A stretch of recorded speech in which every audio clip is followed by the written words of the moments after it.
Well, thank you. I appreciate being invited here to the Historical Society. As was mentioned, I grew up in the area on a dairy farm. I have 6 brothers and sisters. Our farm is 6 miles from here. It's on 110 on the way to St. Bonnie. I got this idea because I was a classroom teacher and I taught Minnesota history as one of the subjects I taught. I taught Minnesota history, reading, and math. Those were the subjects I taught. And I loved Minnesota history, I loved Minnesota geography, and I've been a passionate follower of all kinds of sports throughout my life. And I got this idea to write a book about Minnesota Olympians. And the first thing I did was I went to the libraries and looked to see if anybody had ever done it, and no one had. And I was surprised because I just thought it was, something that people would be interested in, and there was nothing available. So I decided to take on that task. And I was a little nervous being an unknown author, especially a children's author, and writing a nonfiction book about sports. So I contacted a Star Tribune sports reporter named Joel Ripple, and he helped me. He didn't write anything, he didn't write any of it, but he guided me, he gave me lots of encouragement, he gave me contacts about how to make connections with some of the athletes. And then the result became this book called Minnesota Gold. There are about 300 living Minnesota Olympians. And to define what I mean by Minnesota Olympian, I mean somebody who spent the bulk of their lives here in Minnesota. In other words, like their K-12 education. They're about 300, and that's way more than most states. Why? Because of our climate, because of winter. Of those 300 living Minnesota Olympians, probably over 200 of them were in the Winter Olympics, especially hockey. So because we've got such a environment and a rich heritage, it has just continued to grow. There are still lots of people from Minnesota, more so again, who make the Winter Olympics than the Summer Olympics. Here's where I traveled. I did travel to some other states because some of the Olympians have retired and they now live I've traveled to Massachusetts, Pennsylvania, Colorado, but the bulk of my travels were in Minnesota. I put on about 4,000 miles, crisscrossing the state. I generally interviewed them at their homes or at restaurants in their hometowns. And as you'll notice, there are a lot of northern Minnesota towns. And it was really fun traveling those areas because some of them I had never been to. And as you can guess, the sport is hockey in northern Minnesota. Almost without exception, the people I interviewed were hockey. The rest of the state, it's a mix. Some were track athletes, some were wrestling, a couple of basketball players. But it was really fun, and without exception, the Olympians I met were intelligent, they were gracious, very approachable, they were articulate, and to my bit of a surprise to me, they were modest. Most of them did not have anything in their homes about their Olympics experience. It was tucked away in drawers or in cabinets. They were not boastful about it at all. Some of them seemed to be surprised I was interested in interviewing them because they were older and nobody had approached them for a long time about it. But it was just a joy and very rewarding to do. This is the Olympic rings. Generally, they're on view at some place in the Olympics. This is London in 2012, the previous summer games before this summer's in Rio de Janeiro. The woman standing there, she had to wait till the early morning hours to get her picture taken where there were no other people there getting their picture taken. Her name is Amanda Smock. She is from Melrose. She is in a sport called triple jump.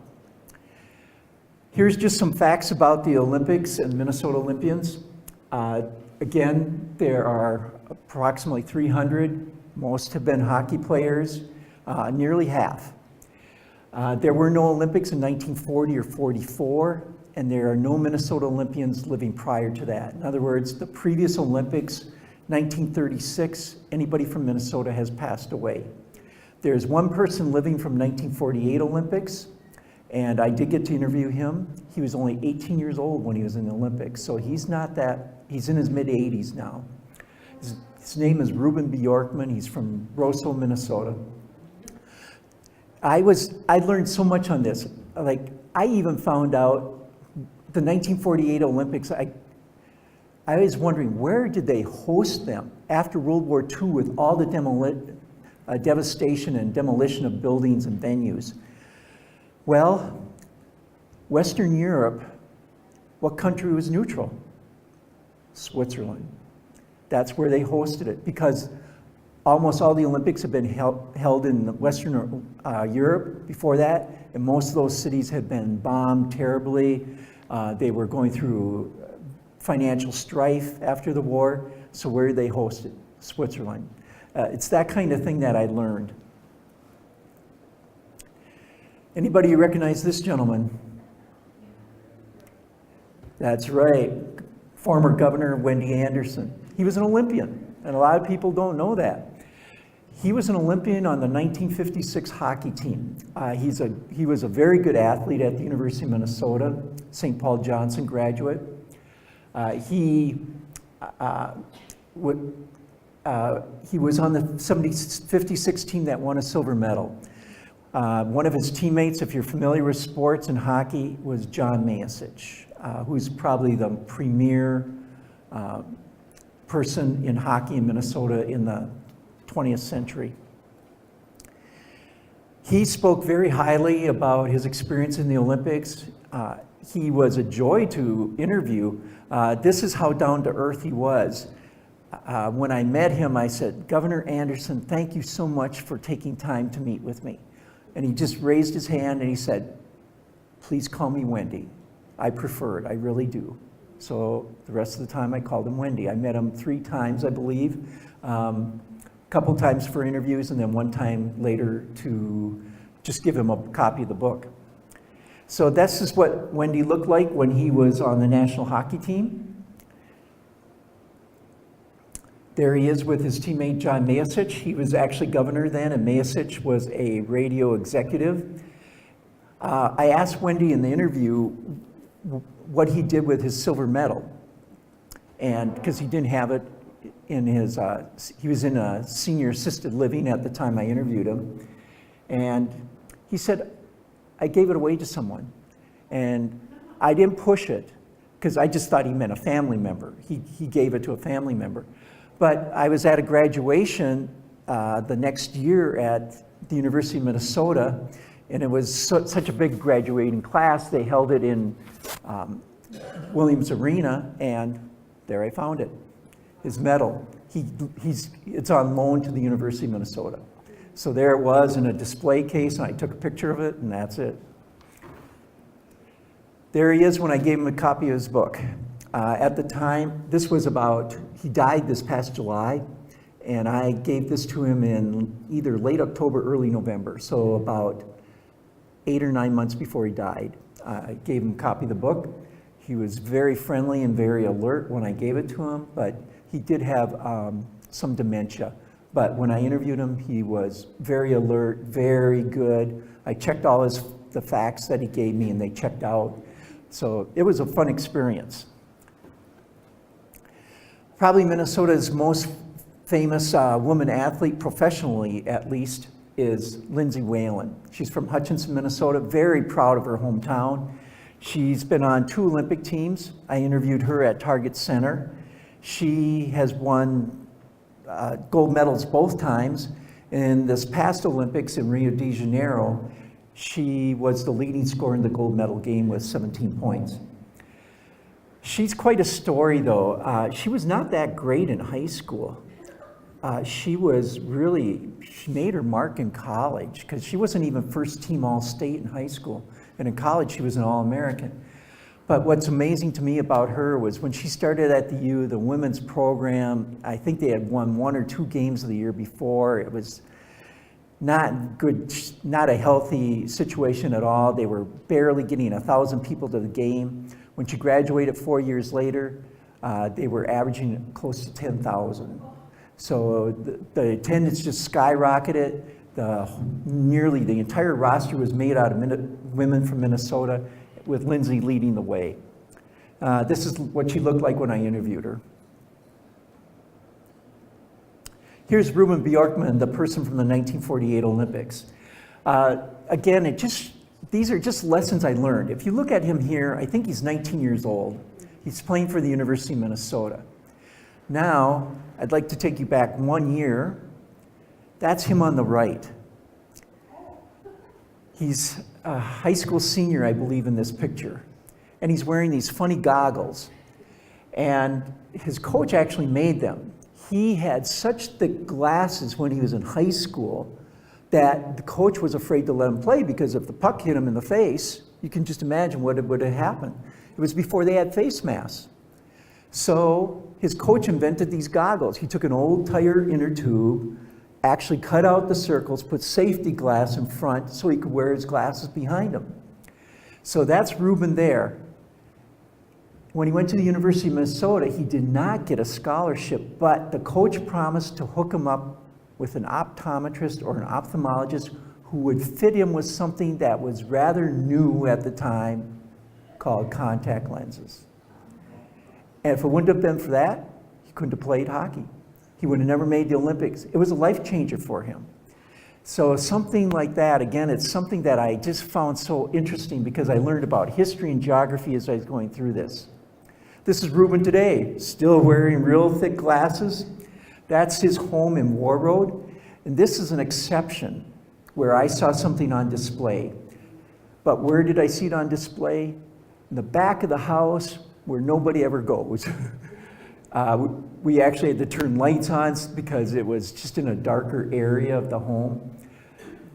So there he is with his Olympic certificate, and he's actually covering it up, but his silver medal is behind him. He was on a silver medal winning team also, 1948 and 1952. This area, the Lake Minnetonka area, you'll see some of the people who have been in the Olympics. A diver named Craig Lincoln from Hopkins. Jill Trenery is pretty well known. She's from Minnetonka. And then you'll see some others. These are primarily the Minnetonka area. There was one person from Wayzata who made the Olympics in canoeing. His name is Angus Morrison. A lot of people think Vern Gagne was an Olympian, but actually he was not. He was an alternate in 1948. So he technically is not called an Olympian. He was the runner-up. Only the best person in wrestling in your weight class gets to go to the Olympics. He got second place, so he's an alternate. If the person that was in first would have been injured or hurt or sick, Vern would have replaced him. But technically, he was not an Olympian. But I did put alternates in the book because I just thought they had so much to say and about their training and their experiences as well. So these are some of the people. Maybe you recognize some of the names from the area. This person was just in the last Olympics. She's from Hopkins, rugby player, very physical, very strong young woman, came from a family that was very athletic. Her grandfather was an alternate on the 1948 speed skating team. Her dad and mom were great rugby players, and they passed it on to her, and she was in Rio de Janeiro. The team, I think, got 5th place. But if you go to YouTube, it's not on, or not YouTube because they took it off, but it shows her tackling a player, and the other player went on with concussion. She hit her so hard.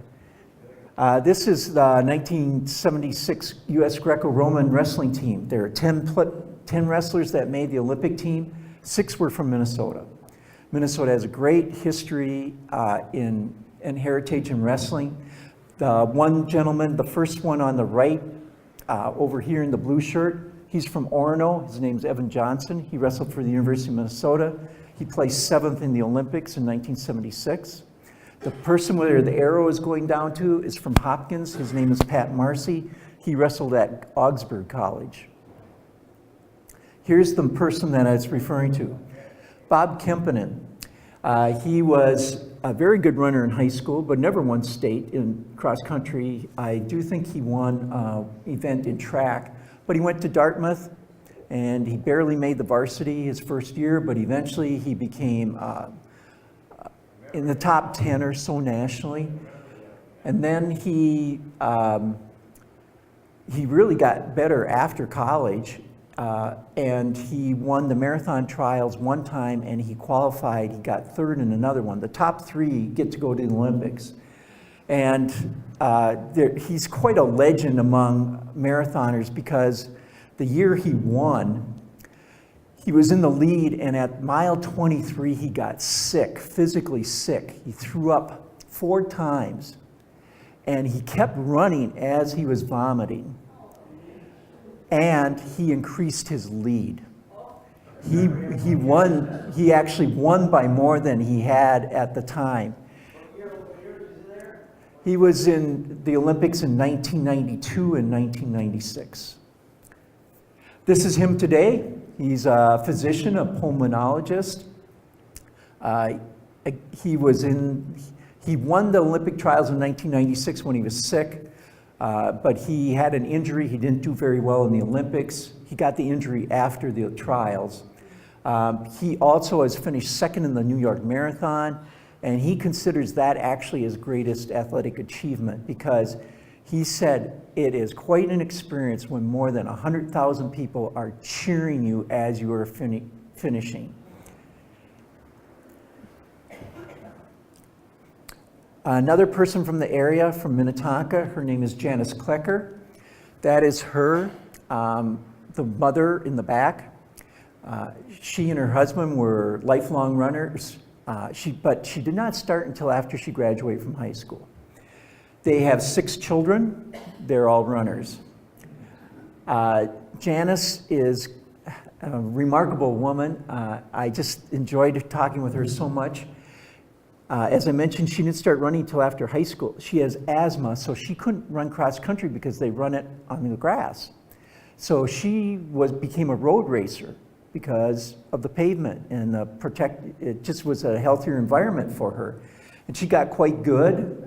She is from an athletic family, and she eventually became an Olympian. She was in several trials.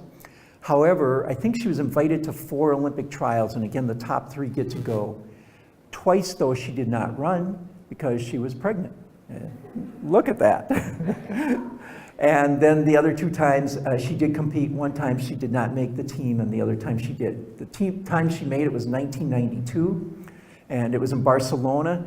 It was she struggled in Barcelona though because it's a very polluted city and her asthma was an issue then. That's great. I coached Gold College in Diana. It was one of the best places they recruited a cross-country track runners out. They had 6, 7 all-around, 11 national champions, 5 Olympic qualifiers. And Diana was great, one of the great ones I went to. Oh yeah. Diana and Hopkins. This is Janice again on the left. Her mother took up running as an adult, and that's her mother. They're actually pretty similar in appearance there, but it's actually Janice and her mother. Her mother's name was May Horns. This surprised me. I follow Minnesota sports in such great detail, and I thought nobody from Minnesota had ever made a men's Olympic basketball team. But when I started researching, I found out there was one. The tall guy on the left played for Austin High School. He went to the University of Colorado on a scholarship, and he made 2 Olympic teams, 1956 and 1960. And he was they won gold medals both times. He decided not to play pro basketball because pro basketball did not actually pay very well at the time. He was making more money working for Phillips 66 than he would have made playing pro basketball. He eventually started to buy convenience stores. He owned 13 of them. He also played with Oscar Robertson, Jerry West, Terry Dischinger, Walt Bellamy, Bill Russell. He played with all those great name basketball players on the Olympic teams that won the gold medals. The only person from Minnesota who has ever won an individual gold medal in the Summer Olympics is Tom Malchow, a swimmer. And only one person has ever won an gold medal in an individual sport in the Winter Olympics, and that's Lindsay Whalen. So Minnesota has had lots of medal winners, but mostly on team sports such as soccer or basketball or hockey. One person from Minnesota in this area, his name is William Allen, won it in sailing, and that was a crew of 4. He won a gold medal also. This is Tom Malchow when he was a youngster. Here he is. He wasn't always a gold medalist, red ribbon, not a blue ribbon, but he also had asthma, and he could not play baseball, or he struggled in basketball even though he was tall. He found out he needed a moist environment, and he went to swimming. He had quite a story. His dad actually told it to me. He said that when his son Tom, the gold medalist, was 12 years old, he saw a story in a swimming magazine where the gold medalist had won a Porsche from his sponsors for winning the gold medal. So he took the magazine to his dad and said, "Dad, if I ever win a gold medal, will you buy me a Porsche?" His dad is a lawyer, by the way. And his dad said, "No, I believe in America. Tell you what, Tim, if you ever win a gold medal, I'll buy you your choice of an American-made car." And so he went, and he was good in high school, but he wasn't considered, Olympic material. To everyone's surprise, when he was 19, he was at the University of Michigan. He made the Olympic team. He was not ranked, I don't think, in the top 10. And in swimming, only the top 2 get to go to the Olympics. One of the people he beat in the trials, Michael Phelps. Before Michael Phelps was only 15, so there was a little difference there. But he made the Olympic team. He surprised everyone and made the semifinals. He kept surprising everybody. He made the finals. In the finals of the 200-meter butterfly, he was in 7th place out of 8 contestants as he hit the last wall, and he ended up in 2nd place. He won the silver medal, and his family was ecstatic, but he didn't win the American-made car because he didn't win a gold medal. He practiced for 4 more years, graduated from the University of Michigan, made the Olympic team again. He won the gold medal. His dad took him to Midway Chevrolet, which was in business at the time, and he picked out a silver Corvette. That's what he picked. So that's Tom Malchow. He's from Inver Grove Heights. This is John Mayasich. There he is with the University of Minnesota. He's an amazing athlete and just the most humble guy. With Minnesota's storied history in hockey, to this day, his jersey is the only one that has ever been retired by the University of Minnesota. He was such an athlete. When he was in high school, he was the quarterback of the football team. He was the star pitcher of the baseball team. And of course, he was great in hockey. He was one of 12 kids. They had 1 pair of skates because they were iron ore miners.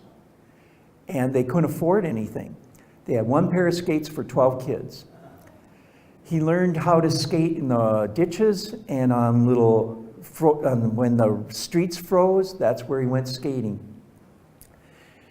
Anyway, he said that a neighbor gave him a pair of skates when he was in high school. So he no longer had that original pair of skates. And he said in 9th and 10th grade, those skates were too large for him. In 11th and 12th grade, they were too big for him. He never had a pair of fitted skates until he went to college. He was very successful in college. Oh, I should tell you a little bit more about his athleticism. Besides being so good in those sports, the tennis coach asked the baseball coach one time, because tennis was a spring sport, and he said, "If John isn't playing a game, can I have him on our tennis team?" And the baseball coach consented, and John played doubles on those days when he didn't have games, and he and his partner went to state. And well, the track coach heard about this, and that's another spring sport, and the track coach asked the baseball coach, if he's not playing tennis or baseball, can he join our track team? And he started high jumping. He won the region, and the guy he beat in region high jump, for those of you who follow sports, was Gino Cappelletti. And Gino Cappelletti became a star player in football and later on a broadcaster. And John beat him just practicing once in a while with the track team. He went to state and he placed 4th in state. So he's just an amazing athlete. And again, just a humble guy. He's in the Broadcasting Hall of Fame too. It's in St. Louis Park, if you've ever have the interest in going there. He was a radio executive with KSTP. Another story about John. In the 1960 Olympics, they won the gold. The hockey team won the gold medal, and he was a member of it. Well, he couldn't take. He had, I think, 2 kids at the time, and he didn't think he could take time off work to practice with the national team. But he was so respected as a hockey player, they saved him a spot. So then, when it came time for the Olympics, he got there. I think he said he got in 1 or 2 practices with the team. They won the gold medal on a Sunday morning. It was such an upset. They had scheduled the American team to play Sunday morning. He said at 10 o'clock Sunday morning, I was standing on the blue line getting a gold medal. 8 o'clock Monday morning, I was back at my job in Green Bay, Wisconsin. No ticker tape parades, none of that. He had used up his 2 weeks of vacation for the Olympics. So again, just remarkable how things have changed over time. This person, or actually both of them, they're from Minnesota. They were in figure skating pairs. The gentleman's name is John Nightingale from St. Paul. The woman's name is Janet Gerhauser. She lives nearby here. She lives close to Ridgedale. She's joined me on 5 presentations. But she and John placed 6th in the 1952 Olympics. Again, this shows how things have changed. In the 1952 Olympics, there were, she thinks, 12 women athletes. I have a picture of them, and I counted 13, but I don't know if a couple were coaches or team managers, but there were approximately a dozen women athletes in the 1952 Olympics. This next Olympics, there are going to be more women than men from the United States, and in the Winter Olympics, there are generally about 350 to 400. In the Summer Olympics, there were more than 500 women. There were more women than men from the United States. So again, how it's changed from such a small number to a much more representative number. This is Janet today. I just love this because she's 78 years old when this picture was taken. She's out there skating with her 3 grandchildren. And what I like about this picture especially is if you look at their skates, this grandchild's a speed skater, this one is in figure skating, and this one's a hockey player. They all picked a winter skating sport, but they're all different. My guess is a lot of you know or have seen the movie Miracle on Ice, the 1980 hockey team. Now this gentleman is not from the area. His name is Buzz Schneider. He's from Babbitt, which is in the Iron Range. And I spoke there this summer, and what's happened to that area is just devastating. His class, I think, had about 140 graduates. The graduating class this year is 28. It's just the economic crisis there is just, and the closing of the mines has just devastated the area economically. But Buzz Schneider is from Babbitt, as mentioned. He was on the 1976 hockey team that didn't do so well. He was on the 1980 hockey team that won the gold medal. What's fun about Buzz is, besides being just a nice guy, is he told me this story that when they made the movie Miracle on Ice, the one with Kurt Russell, that one, they had these tryouts because they wanted real hockey players to play the roles. And if they had a background in acting or theater, all the better. They had 3,000 skaters try out. And then they finally got down to the last 20 because one actor per player. So there were 20 players on the US hockey team. And according to Buzz, the filming director just said to this one guy, "Why don't you play Buzz Schneider? Because you kind of look like him." Well, That person, unknown to the filming casting director, was his son. There he is. This is the son who played him in the movie, Billy Schneider. It's just one of the stories that I learned that I would have never known otherwise. So there's Buzz today. He's about, I think he's just over 60 years old. His wife, Gail. His son, Billy, married the goalie from the Princeton hockey team. And then the other son's name is Neil. This is the oldest person I met. Reuben was the furthest back in the Olympics, but the oldest person I met, his name is George Hovland from Duluth, and this guy is a character. He was 87 when I interviewed him. In December, he had his 90th birthday, and he wrote to me. He emails me pretty consistently to this day, and he was not only funny, he is a legend up in the Duluth area.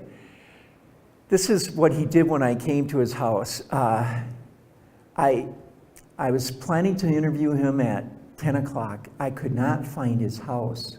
The reason I could not find his house is because a landslide had destroyed it. And he did not tell me his new address. And so I was driving up and down the street wondering what could I, how am I going to find this guy? Because I tried his phone and there was no answer. And I just had no idea, how am I going to connect with him? So I was going up and down the street, and then I saw a guy outside in his yard, and I pulled in, and it was him.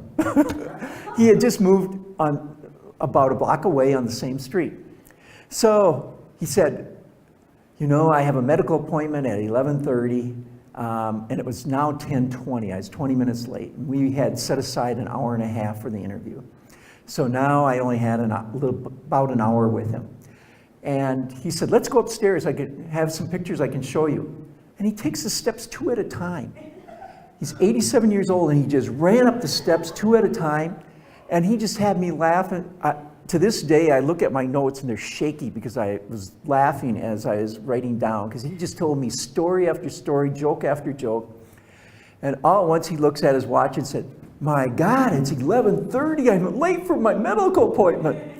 He runs down the steps, and I'm huffing and puffing behind him. And he runs to his car, and then he yells, he's ready to get in, he says, lock up when you leave, will you? I'd never met the guy before, and he trusts me. I looked around, and I checked some things out to see whether they were taking or not before I left, but he was just so much fun. Anyway, George Hovland, and this is what he looks like. Now, this is when he was 87. He's 90 now, but look at that guy. He's out there skiing. He did the Birkebeiner, which is this famous Nordic race in Wisconsin. He did it until he was 85 years old. So there he is. He's great shape. He's always involved in skiing. He made kind of he didn't talk about it, but I found out he really made a fortune in construction. This person is right now she's on a real climb. She is ranked, I think, 5th in the world right now in skiing. It's the little baby with the pacifier. Her name is Jessie Diggins. She's from Afton, Minnesota, which is along the St. Croix River. And there she is with her parents. She won the state when she was only in 9th grade. Here she is today. She is 5 feet 4 inches, but she is so muscle bound and so fast. She is just quite the story. Just like to come over here and get something she gave me. During the interview, again, this just shows how pleasant and down to earth the people were. When I was finishing the interview, she said, would you like something from the Olympics? And I didn't know how to say it other than like, gimme, gimme, gimme. But I said, I would very much appreciate anything you are willing to share. And she said, I got some extra tote bags when I was in Sochi for being an Olympian. Would you like one? And so she gave me this. Also, that one young woman that was pictured under the Olympic rings at the very start of the slideshow, her name is Amanda Smock from Melrose. She was on the 2012 Olympic team. She tried for the 2016 Olympic team, and I went out to Oregon to see if she would make the top 3 to get to go. She did not. She got 10th place, but she gave me a t-shirt that she and her family were wearing, and that's how we would find each other. It says Team Smock, which is her last name. Just again, very friendly people. I have nothing but positive things to say about them. This person did not make the Olympics. Her name is Heather Dorniden. She's from Rosemont, Minnesota. She got 7th, and again, only the top 3 get to go to the Olympics. But in my mind, she's an Olympian. She is, again, a very nice person. She's just strikes me as a person who has all the qualities of an Olympian, even though she is technically not an Olympian. I went out to cheer her again this year. That was 4 years ago when she got 7th. I went out to cheer her again this summer when I was in Oregon, and she got 13th. She had an injured ankle. She had been, I thought she was going to make the team, but she had twisted her ankle in training, and it was pretty obvious by the end of the race she was hobbling a bit, and she didn't do nearly as well as she was hoping. But I would just like to show you this video. But this is a race of Big Ten championships. It's a 600 meter indoor race, so they had to run around this lap 3 times. And if you watch her run here, you'll hopefully understand why I consider her an Olympian, even though, again, she's not technically an Olympian. So as they're running around the track, I'm going to talk over the narrator here a little bit. She's the tall one that looks like she's in 3rd place at the moment. It's a staggered start.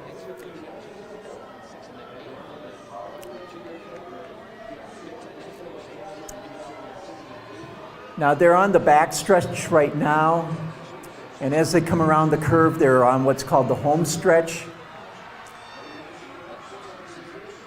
And now she is in 2nd place, the tall woman, and that white line is the lap.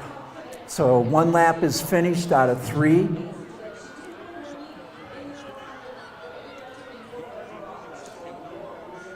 She's really a tall, strong runner.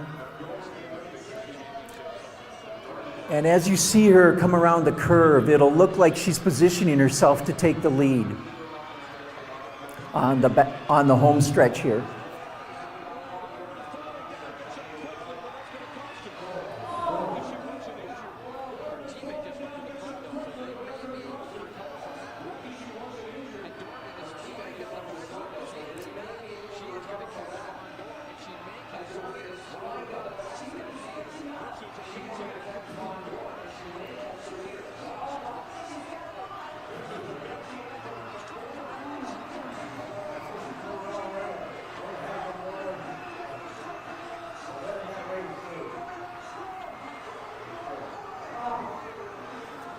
She won by 4/100ths of a second.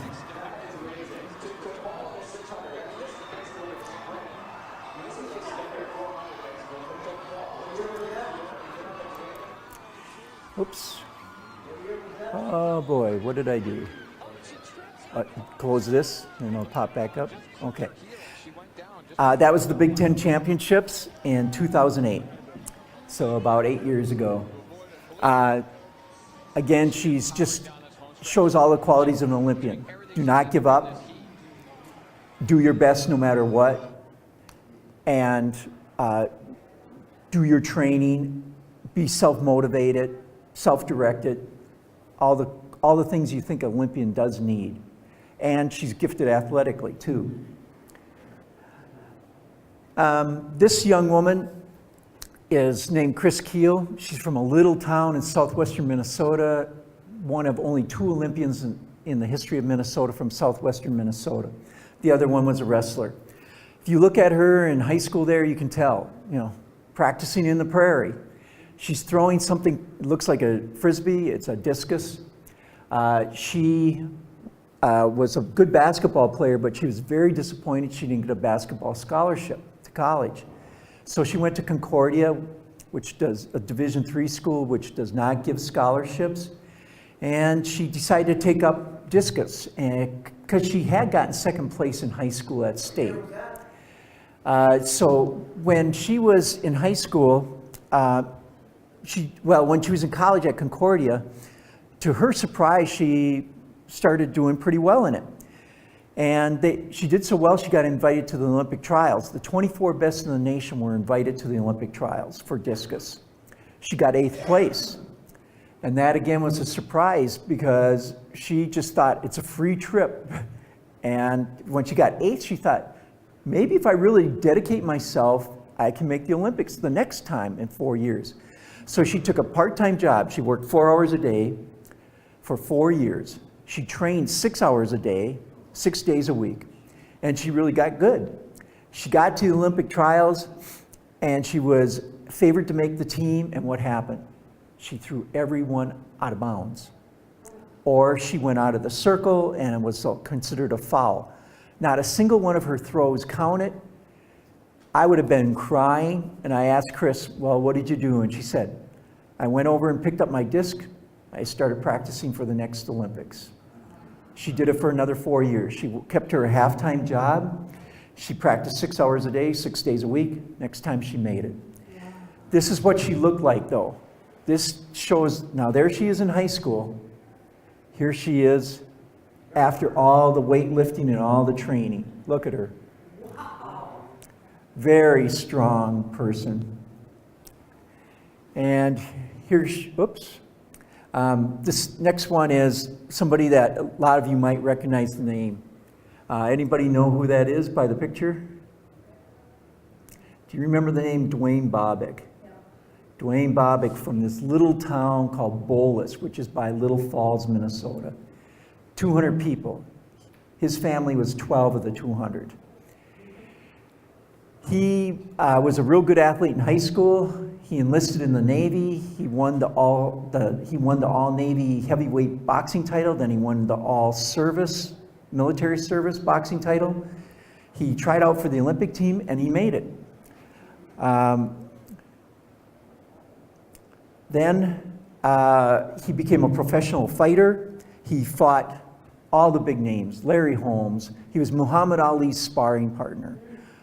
Joe Frazier, Ken Norton, he fought all these big names. He won 48 times and lost only 4 in his professional career. But it took a toll on him. We know about it now, but at the time, 50 years ago, what did we know about concussions? Not nearly what we know now. He got hit in the head so often, by the time he was 55, he could not drive safely anymore. He voluntarily gave up his driver's license. A couple years later, he couldn't hold a job anymore. The last time I went to visit him, when I interviewed him, it went pretty well. But the last time I interviewed him, he could not write anymore. And his reading is way down now, too. It's very sad. It's CTE, if you're familiar with hearing that. It's repeated blows to the head called chronic traumatic encephalopathy, which is a progressive degenerative disease. And this was really the only tragic one I had as far as an interview goes. But, you know, he still seems happy, even though he can't do so many things. But it's sad to see what kind of toll it took on him. I don't want to overlook these folks. If you look at this gentleman, if you look at him closely, you think it looks a little odd, and what looks odd to you is because he's blind. His top eye looks a little milky, and his other one doesn't look focused. He was a great athlete in high school. He was born blind in one eye, and when he was a youth, he had an accident, and he became blind in the other eye. But he didn't give up. He's a workout warrior. He's one of these guys who will do hundreds of push-ups a day, hundreds of sit-ups a day, hundreds of pull-ups a day. He made himself into a great wrestler, and he competed for the Olympics, not the Paralympics. He competed for the Olympics, and he got 3rd place in wrestling, going against people who could see. He did, in Olympics though, Olympic trials only, in wrestling only the top one makes the team, as I mentioned about Vern Gagne. So he did try out then for the Paralympics since he didn't make the Olympic team. He won 4 gold medals. He won 1 in shot put, he won 1 in wrestling, he won 1 in judo, and then he won 1 in a team sport called go ball for blind people, which is kind of like a soccer kind of game. There he is with judo. He is the first person in the United States to teach collegiate physical education. So he went and got a doctorate, and that's what he does to this day. He teaches Phi Ed at Bemidji State University. There he is after he won the conference title in college against, again, people who could see. And I'm not sure how much time you have here, but I can quit with this one. Another person who overcame a lot of obstacles in her life, Sarah Reiling. She's 5 feet tall, weighs about 105 to 110 pounds. She went to Roseville, or Cretin-Durham Hall. She's from Roseville. She struggled in school because they didn't find out until she was in junior high that she had dyslexia. In other words, it's like seeing letters backwards. She became a 2-time Olympian, but what's interesting to me is what happened to her when she was 13 years old. She was doing a gymnastics practice and she landed real awkwardly and broke her back. The doctor suggested she give up gymnastics because he said, if you have another accident like this, you could become paralyzed. And she was very tearful, and she said, what can I do because I love sports? And the doctor said, find a sport where there's not a hard surface, because if you hit a hard surface, it could devastate you physically, especially with your back. So she tried out diving, because gymnastics is pretty important in diving, and she tried platform diving.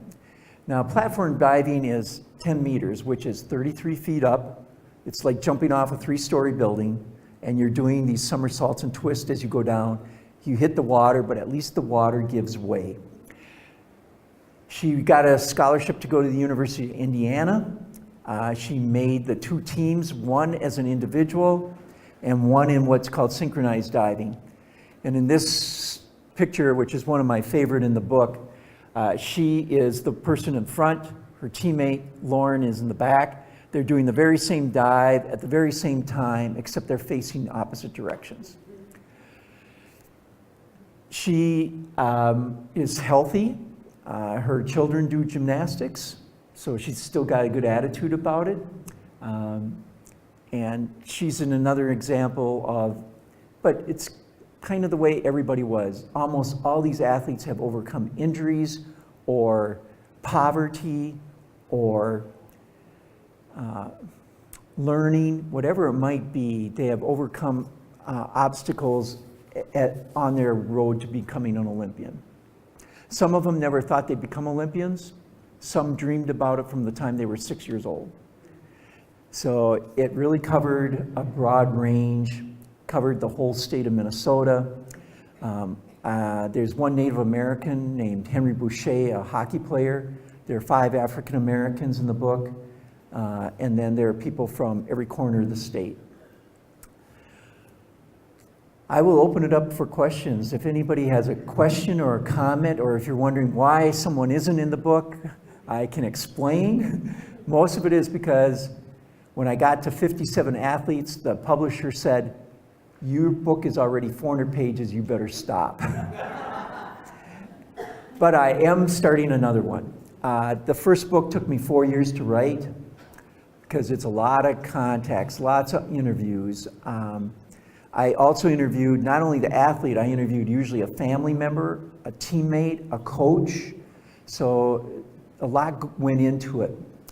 And I am starting a second book, as I mentioned, and I'm hoping it'll be published by the 2020 Olympics.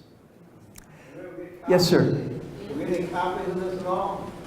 Did copy any? Did you know that 56, when they went to Italy Yes, for the Olympics, the Winter Olympics, yes. and depending on where you read the jump second or whatever, a teammate of his, Mayasich, and I believe Mariucci was a coach for that team. He was the coach, I'm trying to think, yes, 56, I think he was the coach.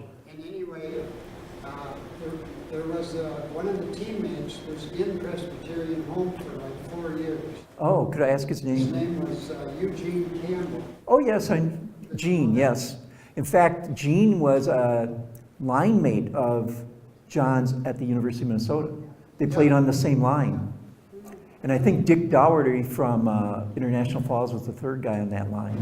He was here for about 4 years because we had a neighbor friend. Ah, that's interesting to I got know. to know Eugene, but he could not talk. Oh, And it was so interesting. The first time I saw him, you know how they put the pictures on the door? yes. Well, here's this guy in an Olympic picture of him in an Olympic shirt. And on my phone, I wrote down his name, and then I went to the computer and I typed it in. Packy, my wife says, "What are you doing?" And I said, "Well, that guy either got that jersey, he's either an Olympian, or he got it at Kmart." He was from Rochester, is where he spent his whole life. I think his adult life. I actually think he was from either the metro area or Oh, up yeah, north. he was South Minneapolis. Yeah. After he got through school and stuff, Yep. he was down in Rochester, he worked for Miracle. Okay. I heard good things about Gene from John Mayasich. John Mayasich, again, he is such a humble guy. He passed on so much of the praise to his, he said it's because of my coach, it's because of my teammates, my line mates, that type of thing. Wendell Anderson was another team. Yes. Yep. That was quite the group that they had at the U there for a while. Yes, sir. Were you an athlete? I wish I could say I was. No, I wasn't. This is what happened. Like I mentioned, I grew up on a farm, and my job was to get back home and do the chores and milk the cows. However, that did not stop me to try out for a college team. I ran cross country in college, and I was not good at all, but I tried out, and I also played rugby at the collegiate level. So I love sports so much so that when I finally didn't have the responsibilities at the farm, I did try out, and I still do a lot of sports. I run, I do cross-country skiing, I go ice skating. I like sports of all kinds, but I'm not an athlete, no. Our son is, and he was a Division III All-American in track. So I'm glad I got to witness that. Yes, sir. I played bridge with Lefty Curran. Oh, he's going to be in my next book. Lefty Kern, yes. I got connected with him through Buzz Schneider, because he and Buzz used to work together. They sold semi-trailers, I think. Yeah, I see. I did see you have a reference. Yes. Tim Sheehy, who is from International Falls also, which is Lefty's hometown, spoke very highly of him, and he was the goal. Tim Sheehy was a wing on the team, and Lefty was the starting goalie on the Olympic team, and they won a silver medal in '72. And again, Buzz and Tim Sheehy, they just rave about him, so I'm really looking forward to the interview. Yes. Yep, but he'll be... No, I have not. I just started. I've interviewed 2 people, and I have 15 more lined up, and Lefty's one of them. So he's agreed to do it, so I'm happy. Patrick, how much do you sell your book for? This book, the Minnesota Gold book, is $40. The children's books are all $10. It might sound expensive, but I got to explain. It's a coffee table book, and actually the price, I think, when I look at Barnes & Noble coffee table books, it's reasonable. But I had to buy the rights for the photographs in the books, and that costs thousands and thousands of dollars. So the pictures you see up here, like that one, that picture alone costs about $250. Just the one picture to get it in the book. We got a picture of that. Yeah. So the pictures you saw on the screen, what I did is I bought the electronic rights so I could do it for PowerPoint presentations, and then I bought the photo rights for the books. And when you do that, you pay a lot of money. And that's why the cost of the book, I was hoping to make the book $30, but it's got 250 photographs in it. And when you add up what I had to pay for all of them, it just cost another $10. Any other questions? So again, the Minnesota Gold book is $40, children's books are $10. Appreciate any purchases. I'm trying to think if there's anything else about the area. There are people now who live in the Mound area that were on Olympic teams. And again, the canoeist was from Wayzata. And you saw the Minnetonka area people that are in the book. Any other questions? Okay, well, thank you for coming.